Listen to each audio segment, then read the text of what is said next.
Allora con Lorenzo oggi ho voluto fargli un regalo, oggi è il 15 febbraio, regalo. Grandissimo regalo, lui è amante di Falcade perché passa tutta l'estate qua, allora ho voluto portarlo alla Forca Rossa, siamo partiti dalla Flora Alpina, la strada che sale al Passo San Pellegrino e così con le ciaspole siamo saliti alla Forca Rossa.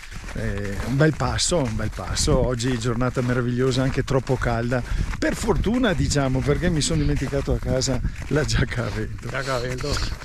Comunque bello, vero Lorenzo? Meraviglioso, Una meraviglia, guardate. Le cime d'auta, il civetta, la marmolada.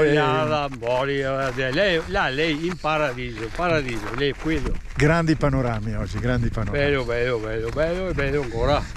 Continuate a seguirci, ciao! Ciao!